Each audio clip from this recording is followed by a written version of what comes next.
You're human, and all humans have something in common. We all dream.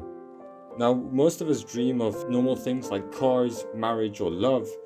There's a select few that are special, a select few that dream of bigger things, of power. Let's say you're one of those special people. Fast forward 30 years, and now you just overthrown the government. You're finally in power, but you forget the most important part: maintaining that power. Now, in the olden days, maintaining power was relatively simple. Stalin used gulags, Mao used starvation, and Hitler used some more questionable approaches. But in today's world, with nuisances such as human rights and freedom of speech, it's a lot harder to keep that power. So we need to have a new approach, a new frontier. Now that you're the leader, you have complete control of public spaces, and you can use it to your advantage to maintain your power.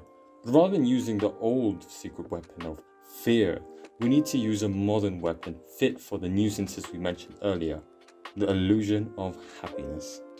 Now, the former government mismanaged and undermaintained these public spaces, creating unwelcoming impressions, and we don't want that, all because of our city SEP mentality. No, we can identify the faults in our approach and categorize them so that we have no challenge to our power.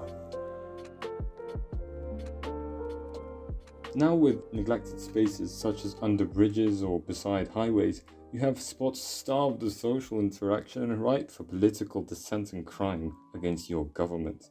So you take the initiative to use these wasted spaces as parking lots, parks, shops, or any disparative activities that help the community, using the cover of social citizens and our social interactions to crush any rebellion while keeping the general population happy.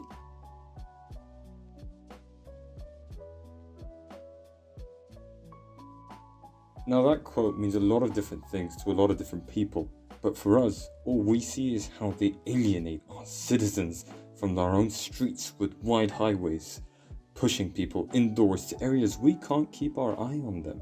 We can't have that. So we take Barcelona's initiative with Superblocks concept, putting a 10km/h speed limit within them to disincentivize cars to, remember, disincentivize, not ban them. We want to create the illusion of freedom. To disincentivize cars from entering smaller streets, inviting people outside to mingle under our watchful eye. Today's public spaces are extremely negligent to its disabled users, which is a perfectly good waste of loyal supporters and a good image on the national stage, something our former government clearly didn't know. Therefore, we started taking them into consideration and all other minorities that are sadly not represented in our population, creating inclusive public spaces just for them, so we can keep maintain for the population's happiness, of course. Now remember, it's all an illusion to keep your power over the plebs beneath you.